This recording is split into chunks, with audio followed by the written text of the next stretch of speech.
Hello and welcome to the weekly roundup. Let's talk about the latest theme park news, shall we?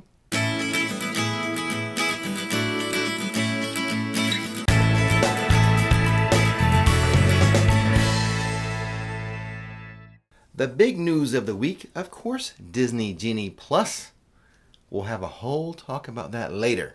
Let's start with some news you may not have heard about. SeaWorld's water park Aquatica added a new body slide to its lineup of attractions. Reef Plunge, set to open in March, and it's not actually new. It's more of an update to the park's Dolphin Plunge attraction. The revamped attraction will feature a new dynamic water habitat as well as a faster finish and a redesigned exit. The new dynamic water habitat will be filled with a variety of marine life, including dolphins, leopard sharks, sardines, and other cold water fish.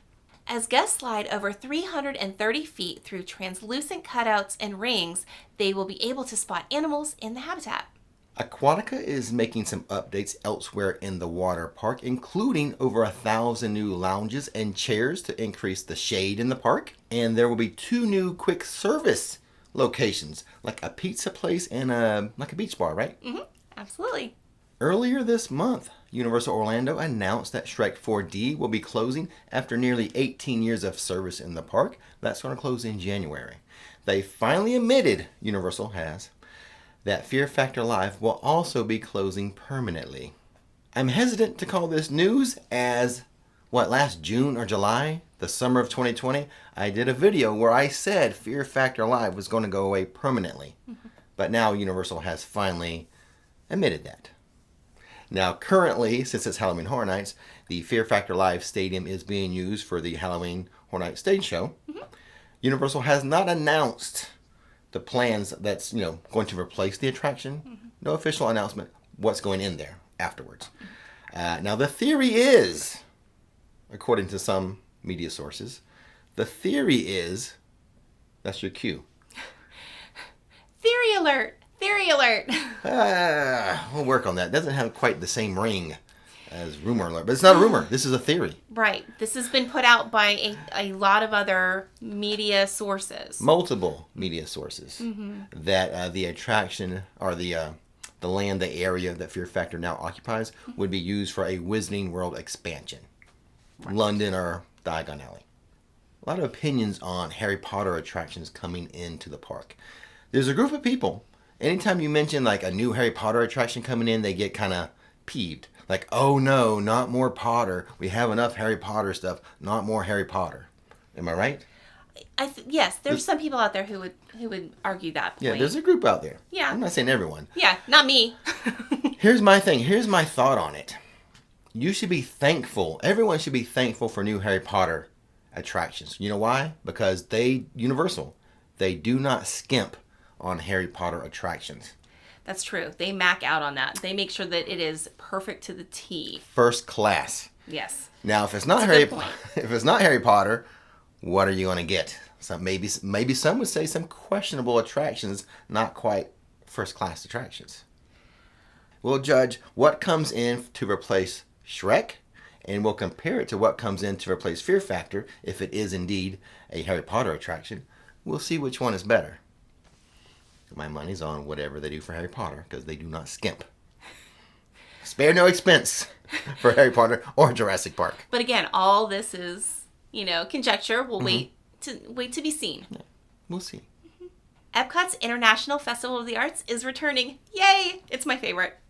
The festival will have a short run from January 14th through February 21st, and Disney just announced that part of the return to the Festival of the Arts will be the Disney on Broadway concert series. The Broadway concerts were absent during this year's edition of Festival of the Arts because of the pandemic. The concerts will take place at the America Gardens Theater. Disney has not yet announced who the performers will be for the concert series. And like I said at the beginning of this video, the big news of the week, Disney's Genie Plus has launched. And I was there the first day. I was at Disney's Hollywood Studios testing it out. So the deal was I had to buy Disney Genie Plus for $15. That's per person. So if I had a party of 4, I would make 4 purchases of $15. But that's by myself. So I bought Disney Genie Plus for $15. And then each of the parks has like 2 like major attractions that are not part of the Lightning Lanes. You have to like buy those a la carte. For Hollywood Studios, it is Rise of the Resistance, of course, and then Mickey and Minnie's Runaway Railway. And those are an additional cost to the Genie Plus. Yes, the day that I tested it, I think Rise was a $15 charge, extra cost, and Mickey's and Minnie's Railway was a $8 charge. Now, when I went to book the premium, I'll call it Lightning Lane, Rise of the Resistance was already sold out. And that was, the park opened at 9. I tried around 9:40 to buy that. So I ended up, because I was testing the system, I went ahead and I bought the Railway. And that was $8. Picked a return time and everything. So to begin with that day, I did have some trouble logging on to Disney Genie Plus. But I think that was just a one-time deal. Some people didn't have problems. Other people did. Right. You had your updated, app. You updated it first thing in the morning, just like you were supposed to. It wasn't that I came unprepared. Right. You were prepared. I had my phone fully charged. I had the updated version of the map. As soon as I woke up that morning and went to my phone, there was a little message there to update that app. And I did. I had the latest and greatest My Disney Experience app. Okay, it wasn't my fault. Used lightly. So, a little bit of issue there, but I think that was just like a one-time deal. And that's really not what I was wanting to test anyway. Okay. I wanted to buy the Genie Plus for $15, try those lightning lanes, which most attractions do have a lightning lane. Pros and cons. So I did lightning lanes for Tower of Terror, and then after that I booked one for Star Tours. The good news is, or one of the big pros is, when you have a lightning lane, it goes fast. Okay. Like, I think faster than like Fast Pass went. Which is, while you're paying the extra money, you want to have a fast line. For now. Yeah. For now. I mean, it's only one day. It's a small sample size. Right. And the thing is that, you're judging it on Disney is still trying to figure out how many they're going to let in to that lightning lane. So there's a limited number of bookings for each of those lightning lanes. Exactly. What you're trying to say. Yes. I'll get to some of that in a minute. Okay. But the pro is it goes fast. Like it should. A couple of the cons, I would say, like the premium individual lightning lanes, like Rise of the Resistance that day, will sell out, and it will sell out fast. So another example would be probably at Animal Kingdom, Flight of Passage would sell out fast. Well, here's the thing, is that how do you know before you even get Disney Genie Plus? How do you even know if that's sold out already? Well, really, you don't have to have Disney Genie Plus to purchase the individual lightning lanes. Okay. But the thing is, the popular rides, as I was saying, are going to sell out first thing in the morning. Because hotel guests get to book their individual lightning lanes like at 7 a.m. Yeah, so at least 1 hour, maybe more. Yeah, and regular guests are going to be like when the park opens, I think. Right. But you can do it from anywhere. So those are going to sell out. So it's like it's like the old days, like with Rise of the Resistance. You still got to wake up early, get on your phone, and just like be watching the clock and try to get that lightning lane. And then you don't know. Even if you get it, say I got it at, I'm not a hotel guest, but I got it like at maybe 9 a.m. My return time for that Rise may not be until 4 or 5 o'clock in the afternoon. Because the earlier return times go faster than the later return times. Right. So there's still that stressful. issue. It is kind of stressful. That seems so stressful. And not only will the ones that you have to buy, like I'm sure, like I was saying, Flight of Passage is going to sell out fast. Seven Dwarfs Mine Train will be a very popular one that sells out fast. Which will be, one of those will eventually be, Tron and Guardians of the Galaxy. Yes. I mean, good luck even trying to get those. Yeah. When they first open, forget it. And I wonder how much that's going to be. Well, let me stay on point here. Let me stay on point. Stay on your point. Not only are those going to sell out fast, the regular lightning lanes, like say when I was there, and after I had ridden a couple things, and I wanted to try Slinky Dog Dash as a lightning lane, I went to try to book it, and it was unavailable. Meaning all the booking slots that they had for that day for Slinky Dog Dash were gone. So I couldn't get a booking for Slinky Dog. And this was at like 1 p.m. when I tried to get Slinky Dog. Right, because you can only do one ride at a time. And you can't book the next ride with the Lightning Lane until you've completed I think so. the first at the one ride point- that you booked. At one point, that was what Disney said. Okay, If so it's things might true, change. you never know. But at one point in time, that's what they said. Okay. Like you couldn't like book multiples. Okay, I don't know about y'all, but I mean, it's confusing and it's stressful You get already. stressed and just talking about it. Yeah, just listening to your story, I'm confused and stressed. I know. Oh my gosh. I mean, like for me, vacation Mm-hmm. means no stress, Right. right?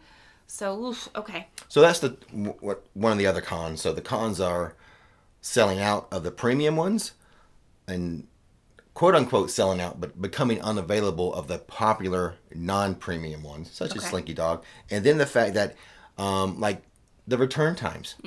Like I could have at 1 o'clock when I found out that Slinky Dog Dash was unavailable, I tried to pick something else and the return time was like 7 p.m. Oh, it was Falcon. I tried to book Smuggler's Run, Right. and it was like at 7 p.m.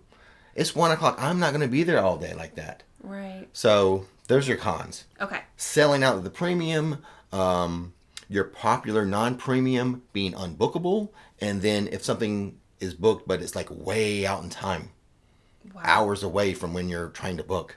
Right. Those are some cons right there. Whew, that was a heavy topic. Can we transition Got a into little something heated. else? I got heated. I know. I'm a little just like, whew.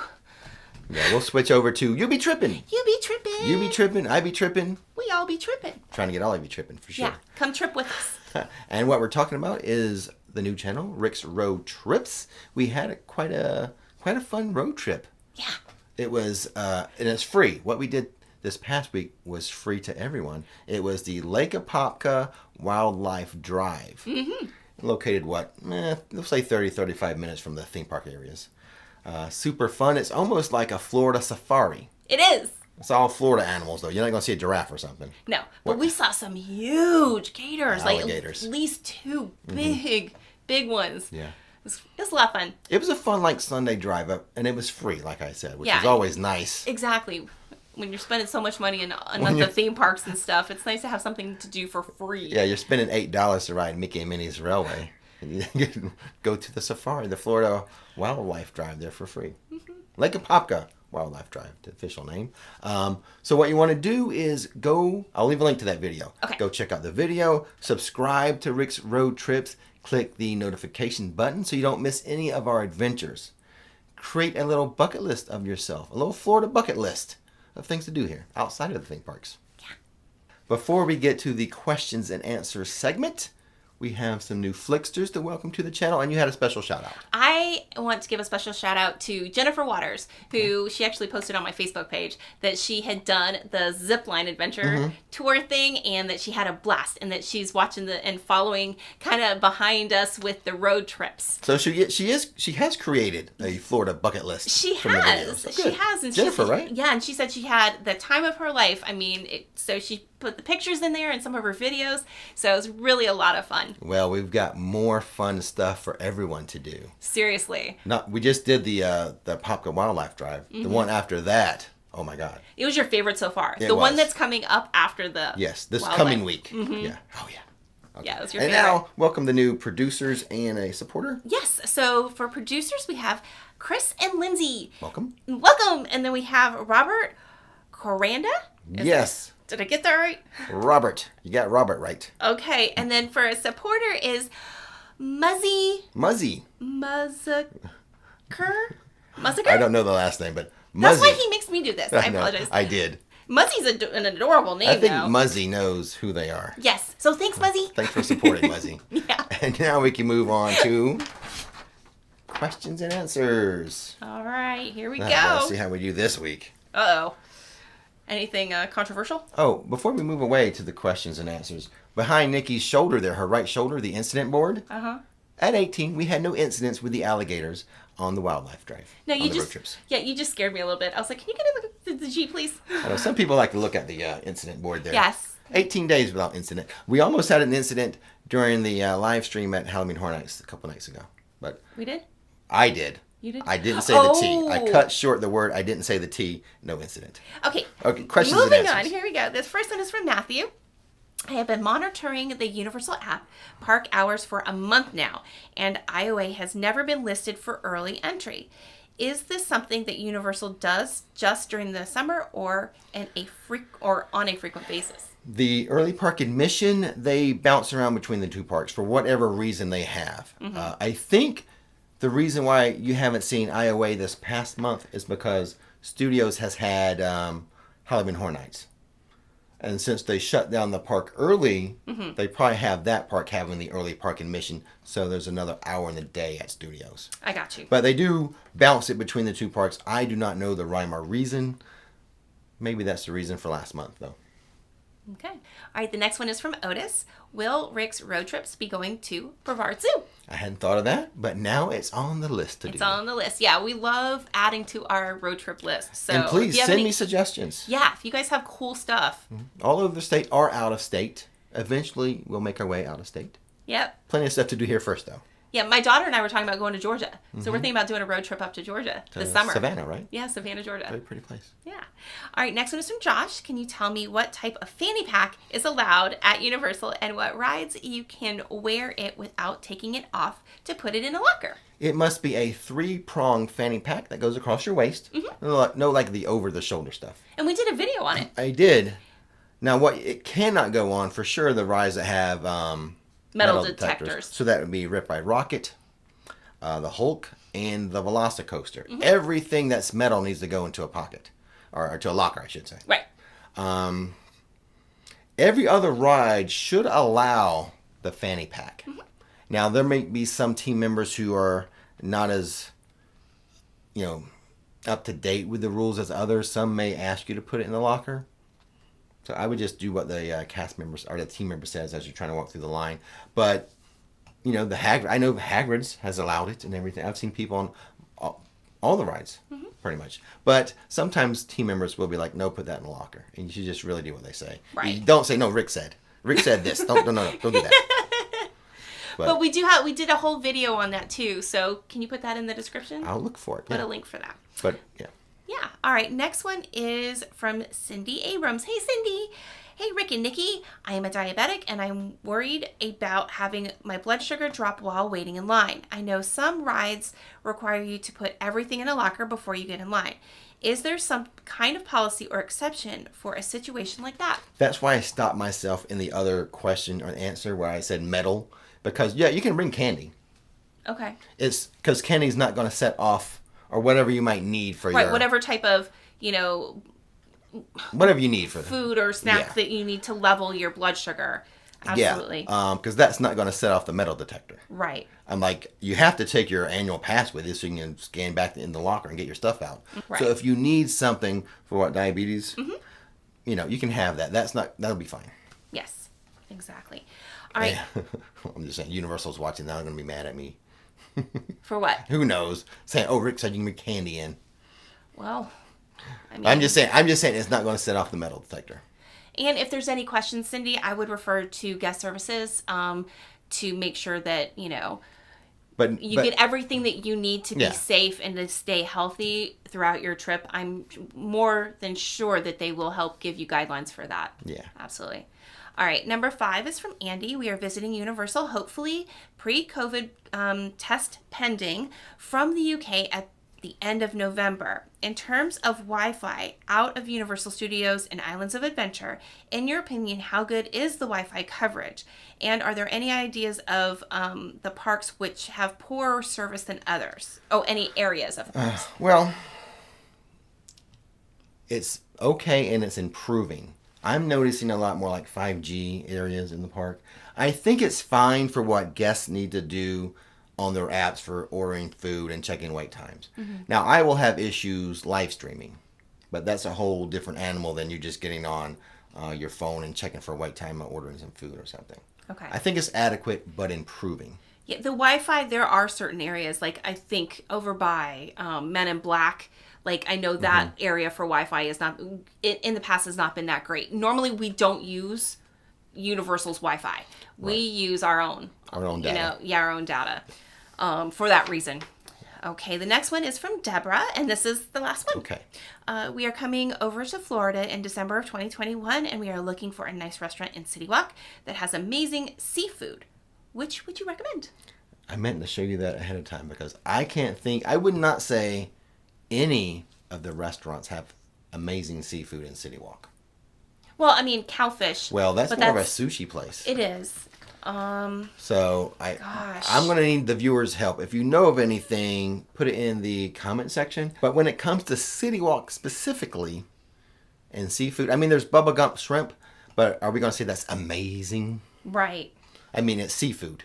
Right. But do we put the amazing in front of it? Right. So, yeah, I mean, there are places where you can get seafood. But if you guys have any recommendations, you know, absolutely let us know. But, I mean, specifically City Walk was asked for. But if you know of any of the restaurant, the hotels and the resorts in the area, that might be helpful as well. I'll say this, maybe Big Fire. I know they have some salmon dishes. They have some fish dishes or seafood dishes at Big Fire. Mm-hmm.